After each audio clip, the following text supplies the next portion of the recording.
मंगलम भगवान वीरो मंगलम गौतमो गणी मंगलम कुंद कुंदार्यो जैन धर्मोस्तु मंगलम सर्वमंगल मांगल्यम सर्वकल्याणकारकम प्रधानं सर्वधर्माणां जैनं जयतु शासनं सहजानंद चैतन्य प्रकाशाय महीयसे नमो अनेकांत विश्रांति महिमने परमात्मने। आचार्य कुंद देव द्वारा रचित यह पंचास्ति काव्य संग्रह नाम का ग्रंथ, इसकी 38 नंबर की गाथा, इसकी टीका का कुछ भाग अपन ने कल पढ़ा था, स्वाध्याय प्रारंभ की थी। दोबारा से ही अपन इसको प्रारंभ करते हैं। यहाँ पर जीव के चेतयितापने के गुण की व्याख्या है और कहा कि 3 प्रकार के चेतक भाव द्वारा यह जीव चेतता है। तो उसमें इस प्रकार वर्गीकरण किया कि कोई एक जीव राशि को तो कर्म फल चेतना की मुख्यता है और कोई एक जीव राशि को कर्म चेतना की मुख्यता है और एक जीव राशि परिपूर्ण भाव को प्राप्त उसको ज्ञान चेतना ही है। और तो साधक भाव भी इस ज्ञान चेतना में इस रीति से घटित होता है कि उसकी दृष्टि अपने परिपूर्ण स्वभाव पर है। तो परिपूर्ण स्वभाव पर दृष्टि हुई होने से वह पर्याय में भले पूर्णता नहीं है, लेकिन वह ज्ञान चेतना को ही चेतता है और जो कर्म और कर्मफल चेतना का शेष रहा भाग है उसको वह अपने रूप नहीं चेतता, इसलिए ज्ञान चेतना को ही चेतता है। हाँ, तो ज्ञाता ही रहता है, इसलिए वह ज्ञान चेतना को ही चेतता है। इसका आएगा स्पष्टीकरण, अपन यहाँ से देखते हैं। कोई चेतयिता अर्थात आत्मा तो जो अति प्रकृष्ट मोह से मलिन है और जिसका प्रभाव नाम शक्ति यानी चैतन्य शक्ति अति प्रकृष्ट ज्ञानावरण से मुंद गया है, ऐसे चेतक स्वभाव द्वारा, यानी स्वभाव तो विद्यमान है लेकिन उसकी चैतन्य शक्ति अति प्रकृष्ट रूप से हीन है। ज्ञानावरण तो एक निमित्त की बात कह करके उस अवस्था का ज्ञान कराते हैं, यानी बहुत अनंत जीव राशि ऐसी है कि जिनको अति प्रकृष्ट मोह की मलिनता चलती है और जिनकी चैतन्य शक्ति अत्यंत हीन है। तो उसमें निमित्त रूप से कहा कि अति प्रकृष्ट ज्ञानावरण से वह मंद हो रही है, मुन रही है, हाँ अल्प है।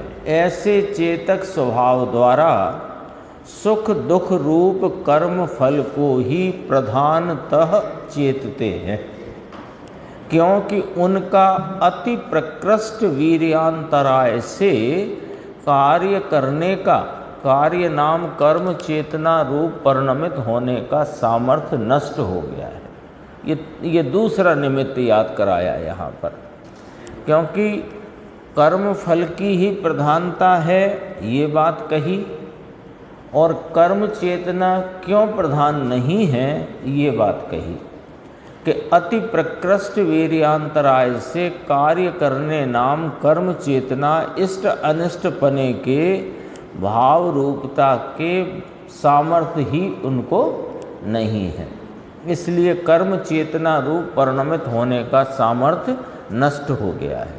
ये निगोद में रही जीव राशि की बात है मुख्य। हाँ, दूसरे में लिया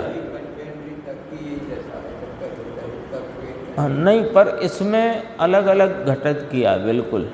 ये निगोद वाली जीव राशि की बात है, क्योंकि अगली जो गाथा आएगी उसमें ये स्थावर को घटित किया, त्रस को कर्म चेतना घटित किया, और ज्ञानी और पूर्ण भगवान केवली परमात्मा को ज्ञान चेतना, ऐसा स्पष्ट है।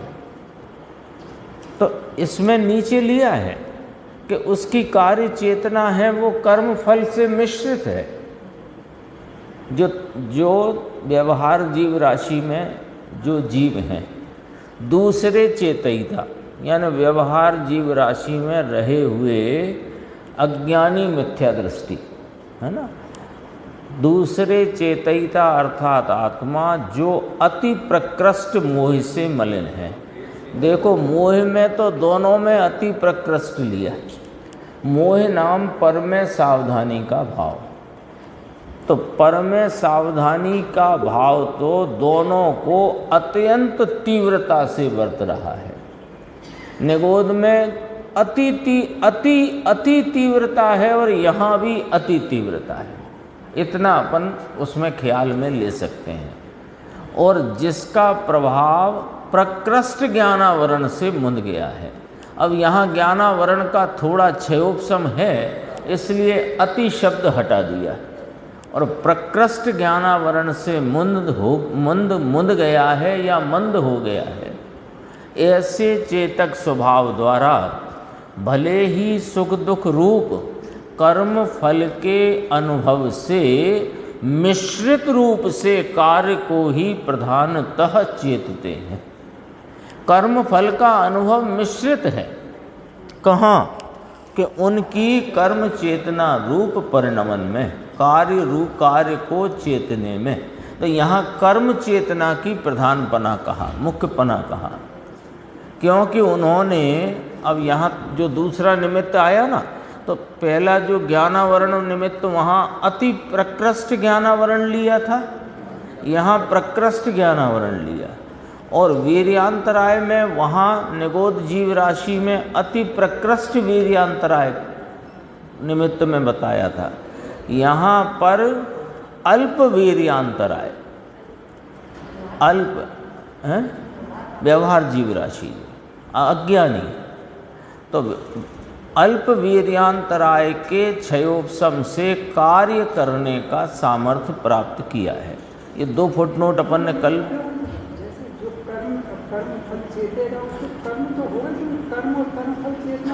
प्रधानतः कहा ना, प्रधानतः। देखो, निगोद की जो जीव राशि है उसको मैं राग करूं, इसका लक्ष्य करूं, इसका छोड़ूं, ऐसा नहीं है। इसलिए कर्म चेतना की प्रधानता नहीं है। हाँ, होता दूसरे में कर्म चेतना को प्रधान कहा, जो कि कर्म फल के वेदन से मिश्रित है। नहीं तो है ना, मना थोड़ी किया है, प्रधान पने की बात करी है, मुख्यता की बात करी है। कर्म फल के चेतना रूपता की मुख्यता कही गई, कर्म फल चेतना की। हाँ, तो सुख की भी घटित किया। कोई कहे कि सुख है ही नहीं निगोद में, तो कहा कि सुनो कैसा है, तो वो दुख ही है यद्यपि की, लेकिन वहाँ पर भी कषाय मंद तीव्र होती है ना, और कषायों की मंदता तीव्रता के क्रम में आकुलता का वेदन भी मंद तीव्र होता है। मेरा ये कहना था कि जो कषाय की तीव्रता मंदता कर्म होता है उसको भोक्ता तो प्रधानतः कर्म फल की है, प्रधानता। वहाँ मैं शुभ में प्रवर्तूं ऐसी बुद्धि का वहाँ पर क्षयोपशम ही नहीं है ज्ञान का, और वीर्यांतराय का इतना प्रकृष्ट वहाँ पर उदय वर्तता है कि वहाँ इस प्रकार की सामर्थ्य ही नष्ट हो गई। अब दूसरी बात, दूसरे चेतयिता अर्थात आत्मा जो अति प्रकृष्ट मोह से मलिन है, ये भी पर में सावधानी के भाव में पड़े हुए अज्ञानी जीव राशि व्यवहार में नरक त्र्यंच देव मनुष्य आदि, और जिसका प्रभाव प्रकृष्ट ज्ञाना, अब यहाँ अति शब्द को हटा दिया, प्रकृष्ट ज्ञाना वर्ण से मुंद गया है। ऐसे, अब ये लाइन जरा ध्यान से सुनना, ऐसे चेतक स्वभाव द्वारा भले ही सुख दुख रूप, ये कौन? व्यवहार जीव राशि। भले ही सुख दुख रूप कर्म फल के अनुभव से मिश्रित रूप से कार्य को ही प्रधानतः चेतते हैं। कार्य नाम कर्म चेतना, राग देश का भाव, क्योंकि उन्होंने अल्प वीर्यांतराय के क्षयोपशम से, वीर्यांतराय के क्षयोपशम से कार्य करने का सामर्थ्य प्राप्त किया है। हाँ, जब कार्य भी कर रहे हैं, हाँ, उसी समय उतना ही कर्म फल भी भोग रहे हैं, तो लिखा प्रधानता क्यों कहा? प्रधानता इसलिए कहा कि अज्ञानी जीव राशि को दो भागों में बांट दो, मिथ्या दृष्टि जीव राशि को। एक तो वो जिनके ज्ञान की दशा इतनी अल्प है और वीर्यांतराय के उदय के निमित्त में जिनकी सामर्थ्य भी अत्यंत अल्प है या नष्ट ही हो गई है, ऐसी जीव राशि को अलग करो। तो इनके कर्म चेतना की प्रधानता नहीं कही, कर्म फल की प्रधानता कही। और जो जीव राशि त्रस में है या व्यवहार जीव राशि है, उनके कर्म फल का अनुभव तो है, लेकिन साथ में इष्टता अनिष्टता की बुद्धि रूप ऐसा विकास है, चेतना की बात चलती है ना, तो उनका चेतना का भाव ऐसा ही चलता है। तो कर्म फल से तो मिश्रित है, क्योंकि जिस समय राग आदि का परिणाम है उस समय रही हुई आकुलता को वे चेतते हुए फल को चेतते हैं ना। हर्ष शोक राग द्वेष, चार बातें कहते हैं ना अपन। राग द्वेष को कर्म चेतना में रखते हैं, हर्ष शोक को कर्म फल चेतना में रखते हैं। तो राग देश रूप में परिणमित होता हूँ, तो ये करूँ ये राग न करूँ, ऐसी बुद्धि का विकास वहाँ है। इसलिए वहाँ कर्म अब दूसरी जीव राशि, अज्ञानी जीव राशि को दो भागों में बांट दिया। एक अत्यंत अल्प विकास में पड़ी हुई निगोद रूप जीव राशि। तो जो दूसरी जीव राशि है उसके कर्म चेतना की प्रधानता कही, कर्म फल नहीं है ये न कहा, और उसको कर्म चेतना नहीं है ये भी नहीं कहा, प्रधानता से बात करी। जब गुरुदेव का स्पष्टीकरण आएगा आप एकदम पूरा पानी पानी हो जाएगा। हाँ करो, हैं तो सभी दुखी, पर देवों को सुख है, नरक में दुख है, ये मोटी बात कहने में आती है। मैंने ऐसा समझा कि एक दूसरा जो पॉइंट है ना, हाँ, उसमें वो सम्यक दृष्टि जीवन नहीं को नहीं दिया है, नहीं, क्योंकि वो कर्म का उदय तो आता है, वो भोगते हैं, इसलिए कर्म की प्रधानता दूसरे में नहीं नहीं नहीं, दूसरे में ज्ञानी को सिर्फ राग देश रूप परिणमन है, इस अपेक्षा उतनी कर्म चेतना और उतनी आसक्ति से कर्मफल चेतना भी है, और स्वरूप के ज्ञाता होने से ज्ञान चेतना। एक अपन ये ज्ञान प्रधान शैली में बात समझ सकते हैं। अब इसी ज्ञानी को दृष्टि प्रधानता से देखें तो वो सिर्फ ज्ञान स्वरूप में ही अपना पना आप रूपता की प्रतीति की होने से वह ज्ञान चेतना को ही चेतता है। यद्यपि कि वहाँ राग द्वेष और उस संबंधी सुख दुख का भाव है, लेकिन उसको आप रूप नहीं चेतता, उससे भिन्न रहकर चेतता है, इसलिए वह मात्र ज्ञान चेतना वाला है, ऐसा घटित होगा ज्ञानी में। अस्थिरता का नहीं लिया, अस्थिरता को अपनी जानता ही नहीं, और अस्थिरता जन्य रागादि भाव और सुख दुख का वेदन वह भी अपने से भिन्न जानता है, और अतीन्द्रिय सुख स्वरूप आत्मा वह मैं हूँ ऐसी प्रतीति में रहता है। तो ज्ञानी को भी ज्ञान चेतना में रखा, और पूर्ण साध्य भाव को जो प्राप्त है वे तो हैं ही ज्ञान चेतना में, केवली परमात्मा सिद्ध भगवंत। अल्प वीर्यांतराय, तो अल्प वीर्यांतराय यानी ऊपर जो मिलाओ, अति प्रकृष्ट वीर्यांतराय से कार्य करने का यानी कर्म चेतना रूप परिणमित होने का सामर्थ्य निगोद के जीव को नष्ट हो गया है। और व्यवहार जीव राशि में रहने वाले जो 4 गति के जीव हैं, इनको वीर्यांतराय का निमित्तपना तो है पर अल्प है, अल्प है। तो अल्प है तो वे इस प्रकार प्रवर्तते हैं, त्रियंच भी इस प्रकार प्रवर्तते हैं, यानी दया से क्रोध से प्रवर्तते हैं कि नहीं प्रवर्तते? हाँ, बच्चे को पकड़ती है तो पोछा पकड़ती है, चूहे को पकड़ती है तो कस के पकड़ती है। तो वो उतना उसको विवेक, राग का विवेक, राग से आत्मा का विवेक नहीं कह रहे हैं, राग संबंधी ऐसा उसको जानपना है ना कि किसके प्रति क्रोध करना, किसके प्रति ममता करना, करुणा किसको करना, किसको नहीं करना, ये है कि नहीं? त्रिंच में भी चींटी भी चलती है तो वो भी उस प्रकार से चलती है, रास्ता बदल लेती है।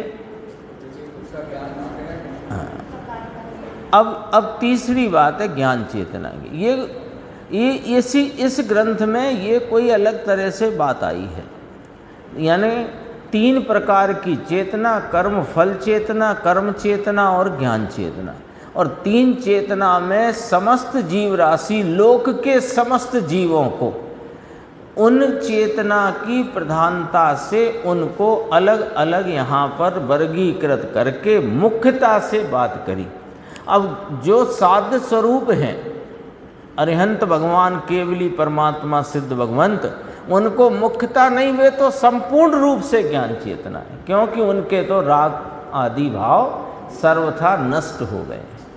अब देखो, और दूसरे चेतयिता, दूसरे माने तीसरे, यानी दूसरे का अर्थ या अन्य, ऐसे भी चेतयिता हैं।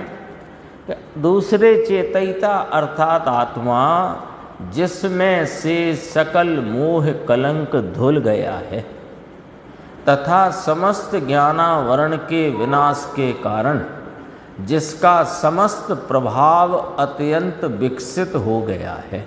अब देखो, यहाँ कथन तो किया समस्त ज्ञानावरण का विनाश हुआ है, ज्ञान नाम चेतना पूरी प्रकट है, चेतना रूपता यानी चैतन्य की सर्व शक्ति परिपूर्ण प्रकट है।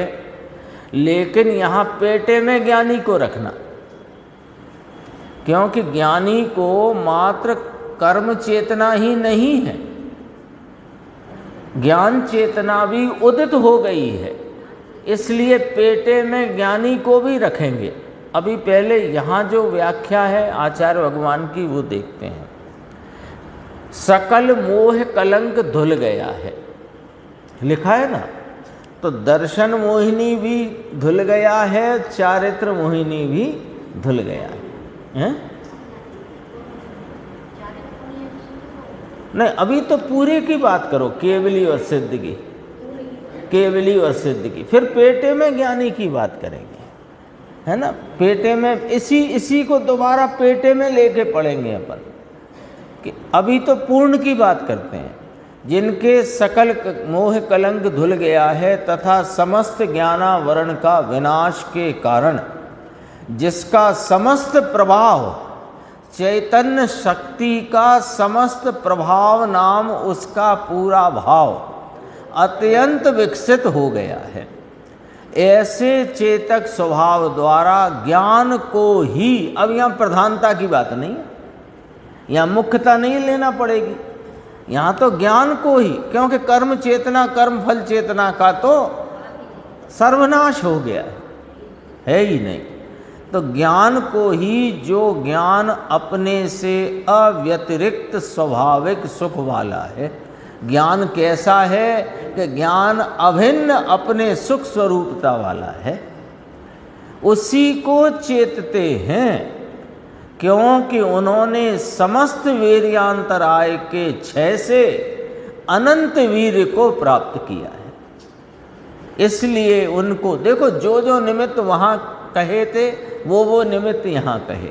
वहाँ अति प्रकृष्ट कहा था ज्ञानावरण, फिर प्रकृष्ट ज्ञानावरण कहा, यहाँ ज्ञानावरण का विनाश कहा।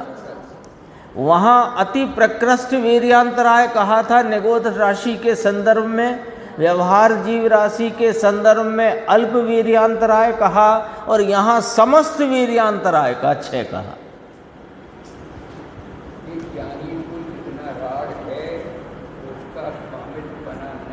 बस उसको एकत्व नहीं, स्वामित्व नहीं, कर्तत्व नहीं, कर्तव्य नहीं, तो वो अभी पेटे में वो घटित हो जाएगा। हाँ,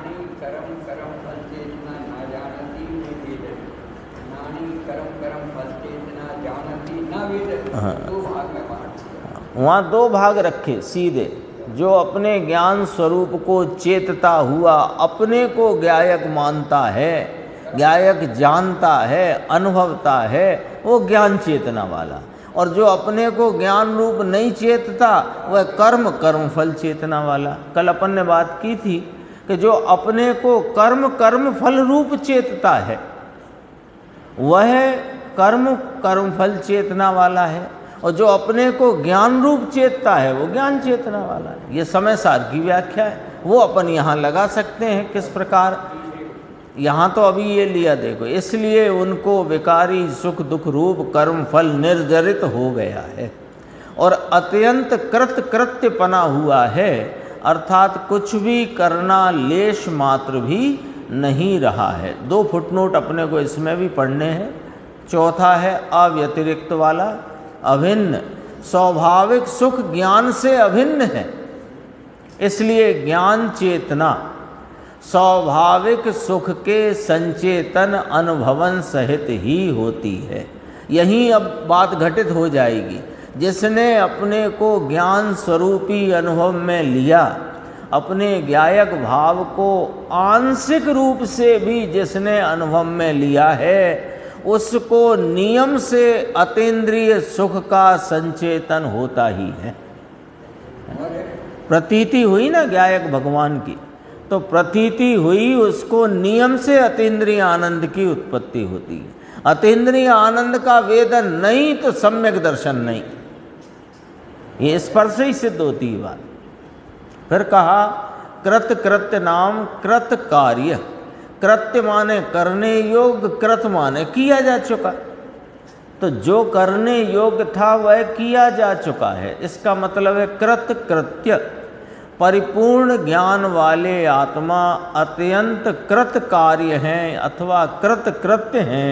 इसलिए यद्यपि उन्हें अनंत वीर प्रकट हुआ है, अब अपन को ये बात क्यों समझा रहे हैं वो भी समझ लो।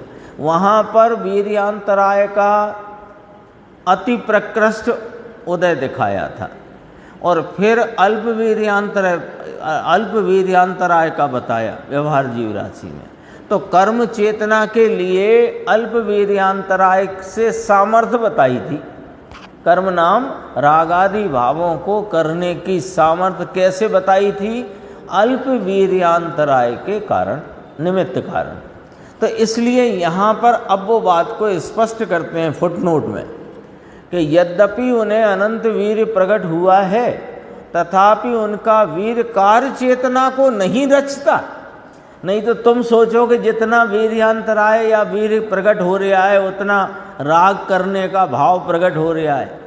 वो उधर 2 में ऐसा ही घटित हुआ था, लेकिन यहाँ ऐसा नहीं है। इसलिए स्पष्ट किया फुटनोट में कि उनका वीर कार्य चेतना नाम कर्म चेतना को नहीं रचता और विकारी सुख दुख विनष्ट हो गए हैं, इसलिए उनका वीर कर्मफल चेतना को भी नहीं रचता, ज्ञान चेतना को ही रचता है।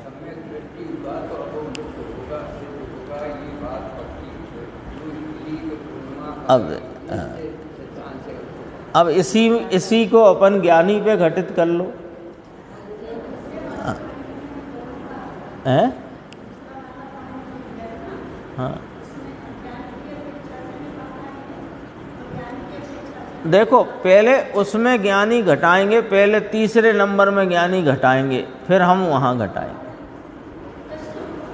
अरे वही तो घटा रहे हैं। देखो आप कह रहे हो ना घटित हो गया, अभी नहीं हुआ, देखो कैसे होएगा। दूसरे चेतयिता अर्थात आत्मा, जिसमें सकल मोह कलंक धुल गया है, दर्शन मोहिनी गायब है, ठीक है, और समस्त ज्ञानावरण के विनाश के कारण। तो ज्ञानावरण का अभी उदय भले ही है, लेकिन अपने को ज्ञानावरण कर्म से रहित एक ज्ञायक मात्र अनुभवने के कारण अपने को ज्ञान स्वरूपी अनुभव करने की सम्यक ज्ञान रूपी विकास हो गया है। जो भाई साहब कहते थे दो जो ही है तो पूर्णिमा होगी। तो बस कहाँ जा रहे हो तो जा ही रहे हो, भले अभी तो और नदी तक भी नहीं पहुँचे। अभी देखो ऐसे चेतक स्वभाव द्वारा, यहाँ कौन सा चेतक स्वभाव लेना, जो चैतन्य का उपयोग परिणमन अपने को उपयोग स्वरूप अनुभवता है, ऐसा चेतक स्वभाव उस ज्ञान रूप उपयोग परिणति में अपनी चेतना का उद्भव हुआ होने से अपने को ज्ञायक पने का अनुभव उद्भव नाम प्रकट हुआ होने से उससे अव्यतिरिक्त जो स्वाभाविक सुख है उस अतीन्द्रिय आनंद को चेतते हैं, ठीक है। और अभी अनंत वीर्य प्रकट नहीं हुआ है, लेकिन वीर्य के द्वारा पुरुषार्थ का सही दिशा में परिणमन प्रारंभ हो गया है, ठीक है ना। जो उल्टी दिशा में दौड़ता था ना कर्म चेतना को रचने में, वह वीर्य अब सुलटी दशा में स्वरूप के प्रति दौड़ने वाली परिणति रूप परिणम गया है। इसलिए अब यहाँ देखो, उनको विकारी सुख दुख रूप कर्म फल यद्यपि अभी अस्थिरता रूपी होने पर भी वे अस्थिरता से भिन्न अपने को परिपूर्ण देखते जानते अनुभवते हैं, इसलिए कर्म फल चेतना से रहित हैं। और रागादि भाव रूप यद्यपि परिणमन अभी शेष है, लेकिन उस विभाव रूप अपने को चेतते नहीं, उसके स्वामी होते नहीं, उसमें एकत्व नहीं, इसलिए उनको अत्यंत कर्म चेतना से भी रहित पना है, ऐसा घटित होगा। अब आपने जो कहा कि वे दूसरे वाले में आएंगे, तो दूसरे वाले में इसलिए नहीं आएंगे कि वहाँ पर दर्शन मोह चला गया है और पर में सावधानी नहीं रही है। उसमें लिया था अति प्रकृष्ट मोह से मलिन है, तो अति प्रकृष्ट मोह नहीं है अभी शेष, क्योंकि पर में सावधानी का भाव छूट गया है, टूट गया है। इसलिए अब जो अस्थिरता रूपी है, जो हमें बार बार परेशान कर रहा है कि यहाँ तो पूर्णता की बात करी है ना, साधक को तो इसमें लिया नहीं है, आप क्यों ले रहे हो? तो हम यूँ ले रहे हैं कि साधक साध्य भाव को प्राप्त करेगा कि नहीं, एक बात। दूसरे साधक की अति प्रकृष्ट मोह तो अब रहा ही नहीं रहा। दूसरी बात कि वो जो वीर्यांतराय का अभी भले उदय चलता है, लेकिन वह वीर्य अब सही दिशा की ओर मुड़ गया है, इसलिए उसको हम कर्म चेतना की प्रधानता में नहीं ले रहे। ये बात गुरुदेव के प्रवचन में बहुत स्पष्ट आएगी, है ना। अपन चलते हैं वहीं पर, देखो पेज नंबर है 165, जहाँ हरि गीत के 4 लाइन के बाद भगवान आत्मा चेतने वाला है ऐसा कहते हैं। लो, चेतक कहा ना इसको, वो सब चेतक हैं। निगोदिया है वो भी चेतक है, और त्रस आदि भी चेतक है, देवादि भी चेतक है, मनुष्य भी चेतक है। तो पर का कुछ करने वाला है, ये स्वरूप में आत्मा में नहीं है। परंतु अपने में चेतना 3 प्रकार से है, ऐसा वह है, ऐसा कहते हैं। समझ में आया? आत्मा के अतिरिक्त एक रजकण को या दूसरे आत्मा को कुछ करे करे करे कुछ करे, ऐसा उसमें नहीं है। ये कर्ता में आगे आएगा, ये कर्ता का बोल आएगा जब आएगी बात। परंतु यहाँ तो चेतने वाला है, यह सिद्ध करना है। यह चेतई तत्व गुण की व्याख्या है। कोई चेतई था अर्थात आत्मा तो सो कहा कि जानन स्वरूप जानने वाला आत्मा 3 प्रकार से चेतने वाला है।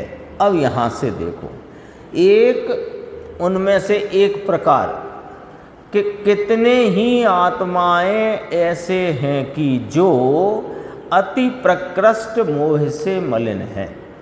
समझ में आया? एक इंद्रिय जीव है ना, पृथ्वी जल अग्नि वायु वनस्पति जीव, वे जीव अति प्रबल मोह से मलिन है ना। ये एक गाथा भी आती है, गौमंड सार में आती है। कहाँ आती है ना?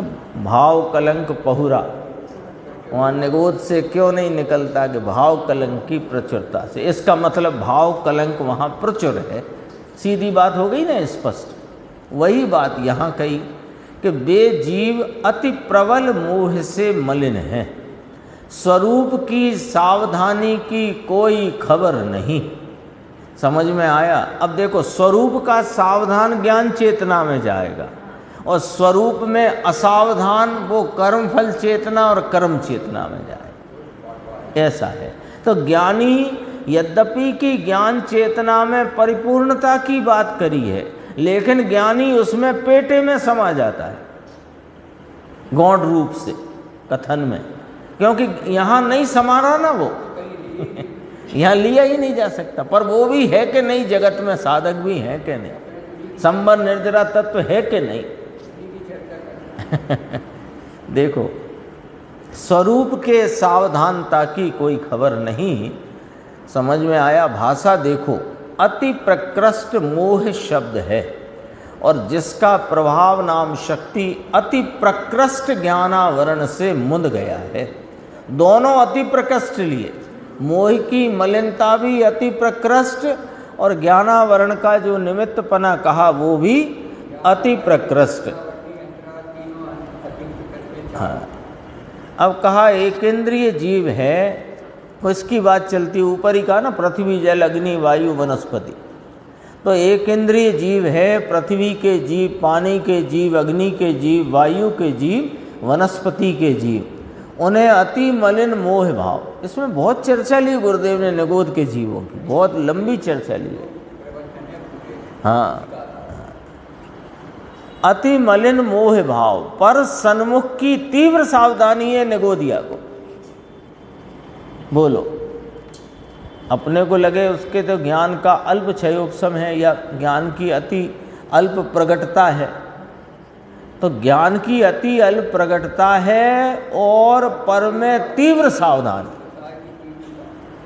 पर में बहुत सावधान है तीव्रता से, क्योंकि प्रबल मोह चल रहा है, स्वयं की सावधानता का अभाव है, बिल्कुल उस तरफ की कोई उसको गुंजाइश ही नहीं है।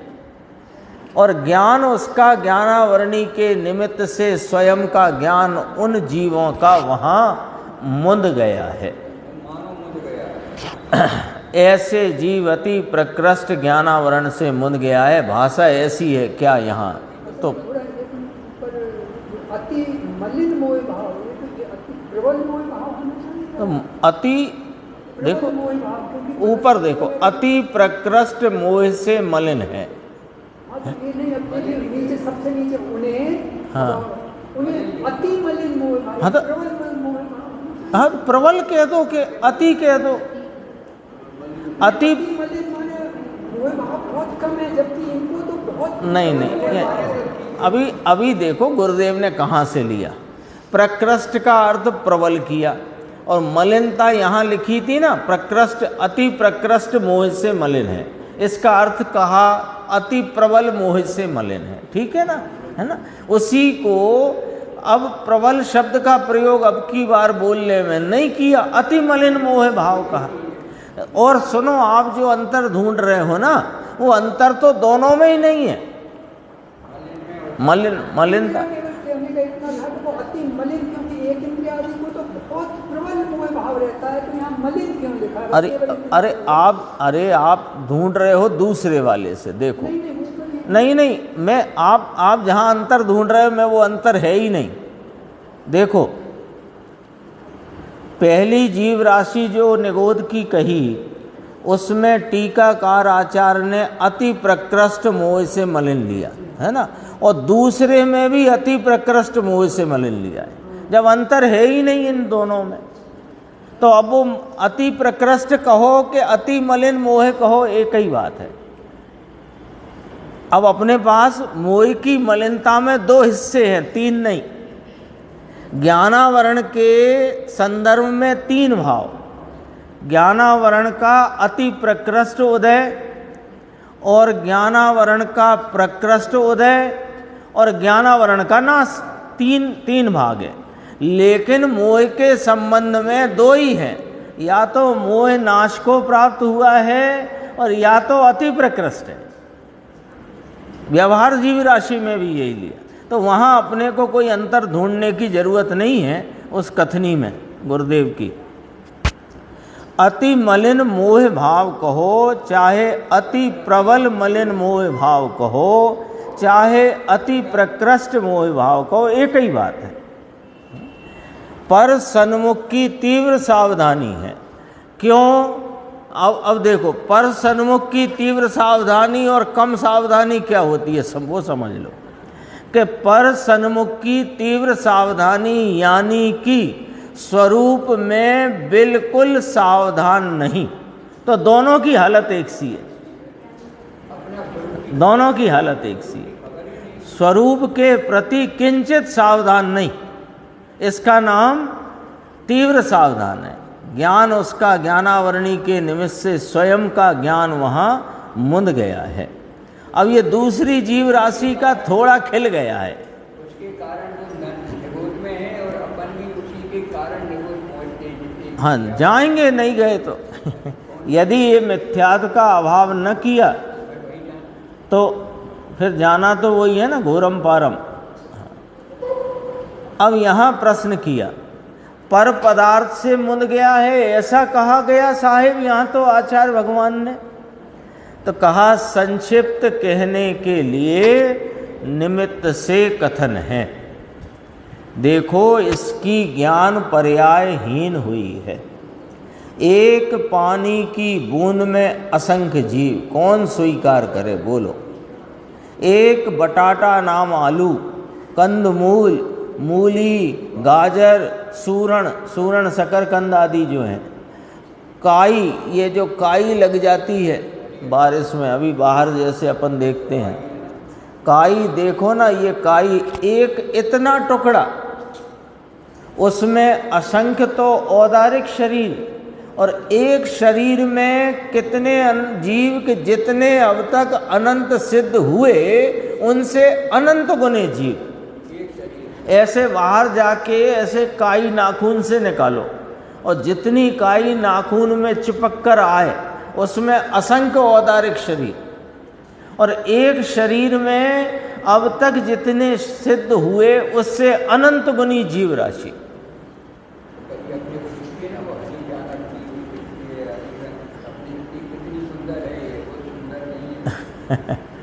वे जीव विचारे ज्ञान से घात हुए हैं, ज्ञानावरणी से घात हुए हैं, ये कथन निमित्त का है। वास्तव में तो अपनी ही उस समय की ज्ञान की अत्यंत हीन योग्यता में परिणम रहे हैं। जिनका ज्ञान पना, अभी देखो कितनी बुरी हालत हुई है, सुनना, कि जिनका ज्ञान पना या जीवपना बतलाने का बाहर में कोई साधन नहीं रहा। देखो मच्छर उड़ के आता है तो बच्चे से कह सकते हो कि अरे देखो वो जीव है, जीव। चींटी चल के जाती हो तो कह सकते हो जीव। कुछ फल काटा और ऐसे वो सफ़ेद इल्ली चलती हुई दिखे तो कहोगे कि जीव। लेकिन ये पृथ्वी कायक को कौन जीव मान रहा है? जल को कौन जीव मान रहा है? वो जो गिनती आती है ना, एक बूंद में इतने जीव, वो तो त्रस जीवों की बात है। वो जल कायक जीव नहीं है। जल कायक जीव तो इतनी सी एक बूंद में अनंत जीव है, वो गिनती में आने का काम नहीं। हाँ, जल जीव नहीं है, जल पुद्गल है, जल कायक जीव। तो जल की एक बूंद रूपी जो पुद्गल स्कंद है, उसमें असंख्य औदारिक शरीर और एक एक औदारिक शरीर के आश्रय से अनंत जीव, सिद्धों से अनंत गुने। समझने की बात क्यों है?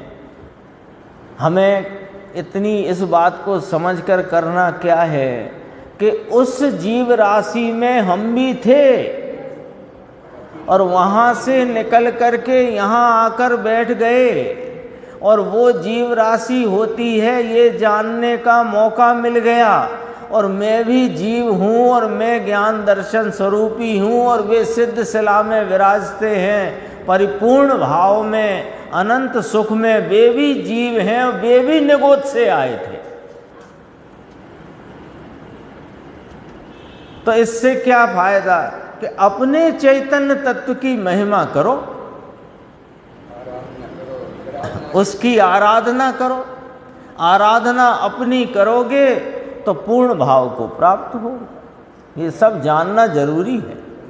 अन्य की विराधना ना हो और अपनी आराधना हो, मूल बात तो ये है।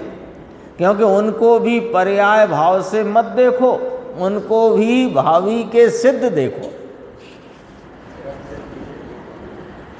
देखो, जिनका ज्ञानपना या जीवपना बतलाने का बाहर में कोई साधन ना रहा, उसे जीव स्वीकार करना, ऐसा बाहर साधन उसमें ना रहा। भगवान की आज्ञा से जानते हैं अपन, और कैसे जानते हैं? और जो भगवान की आज्ञा मानते नहीं, उन्हें आप सिद्ध कर नहीं सकते। सीधी सच्ची बात।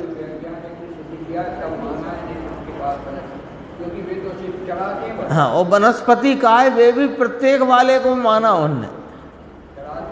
प्रत्येक, उसमें दो भेद आते हैं, प्रत्येक और साधारण। साधारण तो गिनते ही नहीं, प्रत्येक को तो मान लिया, क्योंकि वे मुरझा रहे हैं। तो उसकी गुरुदेव ने बहुत गजब की चर्चा ली है यहाँ।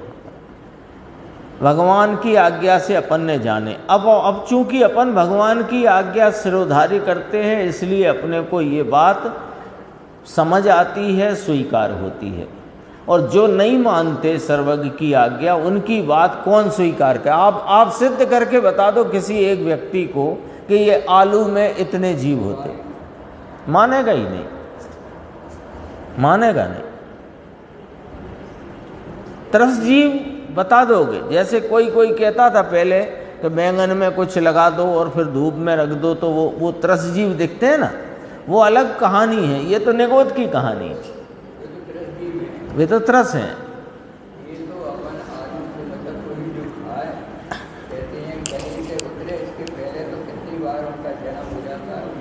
वो तो शमशान घाट है। देखो, एकेंद्रिय को कर्म फल ही प्रधान रूप से चेतता है। मुख्य रूप से वह तो राग देश के परिणाम को भी वेदता है। देखना जरा, यहाँ वेदन लिया है मुख्य रूप से, कर्म फल लिया है ना, तो राग देश के परिणाम को वेदता है। करने की मुख्यता नहीं है, वेदन की मुख्यता है। निगोद में वीर का विकास नहीं है, इससे कर्म चेतना मुख्य रूप से नहीं है। मुख्य रूप से नहीं है, गौण रूप है। क्या कहा समझ में आया? जो कार्य दूसरे को दिखाई दे ऐसा कार्य उनमें नहीं है, मात्र दुख भोगे ऐसा दिखता है। हाँ अभी देखो, हाँ एक इंद्रिय जीव मुरझाते हैं वह होता है, समझे ना।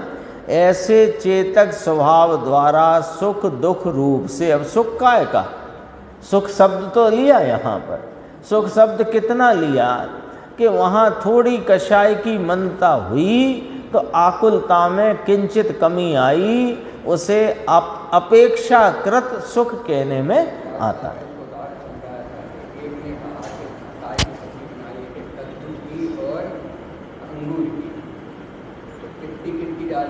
आधा आधा का, अब कद्दू तो कितना बड़ा होता है उसका आधा, और अंगूर कितना छोटा होता है उसका आधा। अब सब्जी काय की है, इतना सुख है,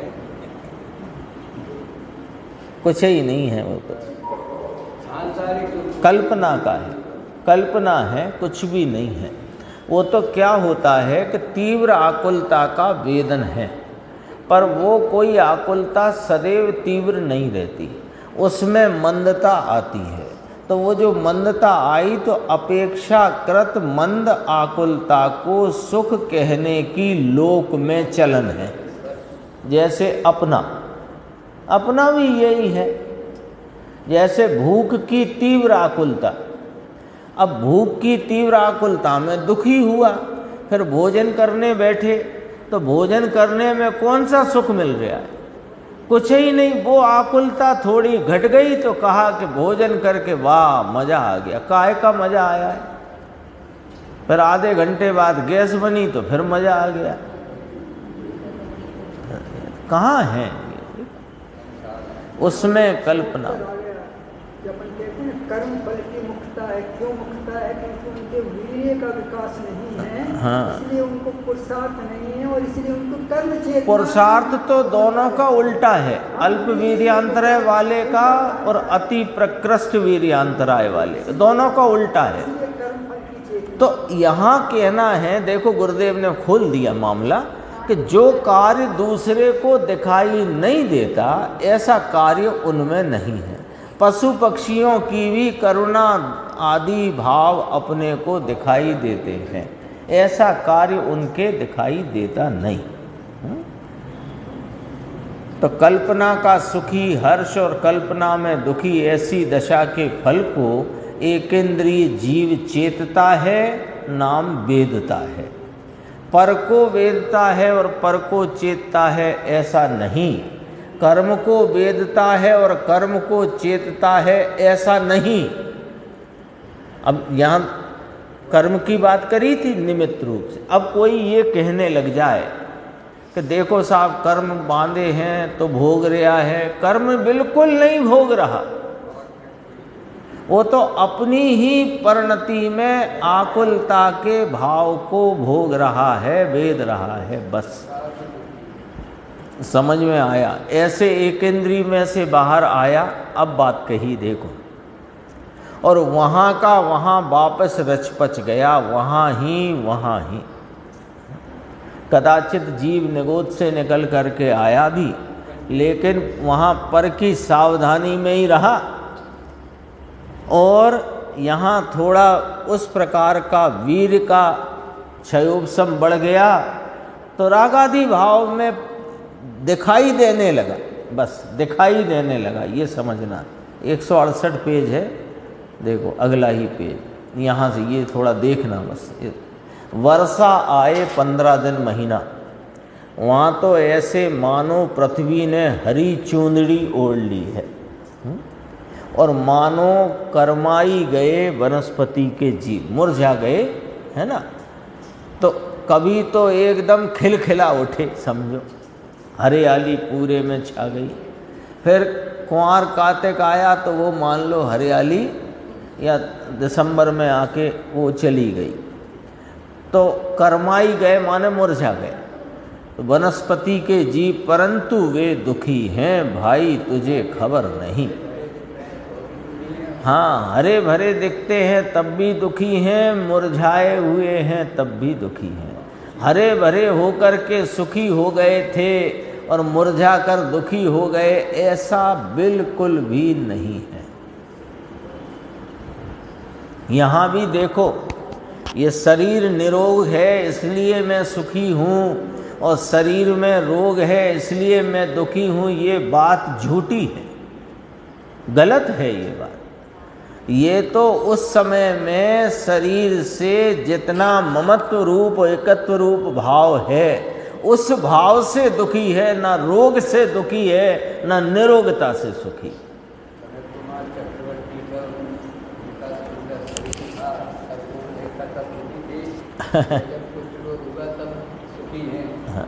सुखी तो अपने परिणामों से हैं। देखो, पानी की अनुकूलता मिली, इस प्रकार शरीर, इस प्रकार शरीर किसका कहा, वो जो हरितकाय है ना, हरितकाय, तो शरीर की क्रिया दिखती है। तो हमें क्या लगता है, देखो कैसे लहलहा उठी है हरियाली, है ना। खेती किसानी करते हैं ना लोग, तो बीज बोया, फिर वो 2-2 फीट 2.5 फीट ऊंची फसल हो गई। देखो कैसी लहलहा रही है मेरी वनस्पति। अब वो क्या लहलहाएगी, वो जब समय हो गया, पक गई, सूख गई, तो भी दुखी, और लहलहाई थी तो भी दुखी। बात तो तेरे सुख दुख की थोड़ी हो रही है, वहाँ रहे जीवों के सुख दुख की बात है। तुम्हारी फसल उग आई, कट गई, मुरझा गई, सड़ गई, इसकी बात थोड़ी करना है। आत्मा तो अंदर में द्वेष और सुख, अंदर में राग द्वेष और सुख दुख की कल्पना को वेदता है। उसके अस्तित्व में, उस जीव की सत्ता में उस राग द्वेष रूपी सुख दुख की कल्पना का वेदन है। शरीर की अनुकूलता और प्रतिकूलता का वेदन नहीं है। अभी कहते थे ना, लहलहा रही है तो सुखी हो गया और मुरझा गई तो दुखी हो गया, इसका वेदन ही नहीं है उसको। उसको तो वहाँ अपनी सत्ता में सुख दुख रूप जो आकुलता की तीव्रता मंदता का परिणाम है उसका वेदन है। आगे अच्छा प्रश्न है, देखना जरा, कहो समझ में आया। तो पूछा मुमुक्षु ने, वनस्पति के जीवों को सुख होगा क्या साहेब? तो कहा सुख कल्पना का है या नहीं। देखो, कल्पना का सुख उसको भी है। हाँ, कैसे करके सुनो, कैसे करके। अपन कहेंगे ज्ञान की इतनी हीनी दशा है, वो क्या कल्पना करेगा, लेकिन किस प्रकार है वो देखो कि राग की मंदता किसी समय होती है ना, उसको भी समझ में आया। तो जब राग की मंदता होती है तो उस समय अब वो दुख की कमी को सुख मानने का भाव चलता है वहाँ पर। वेदन तो है ना। देखो, ये वाली गाथा के द्वारा, जिनवाणी में इस प्रकार के प्रकरण के निरूपण द्वारा निगोदिया जीव चेतक है, चेतक चेतना स्वरूप है, ये बात की सिद्धि करना है। राग की मंदता तो है, और एक ही प्रकार का भाव निरंतर चल नहीं सकता, बदले ही बदले। एक छायक भाव ही है जो एक जैसा चले अनंत काल तक, बदले ही बदले। उसकी व्यवस्था ही ऐसी है वस्तु के स्वरूप की। देखो, राग मंद होता है ना, उसे शुभ अशुभ भाव हुआ ही करते हैं निगोदिया को। सुख अर्थात कौन सा सुख है वहाँ? कल्पना का। आत्मा के सुख की ये बात कहाँ है भाई?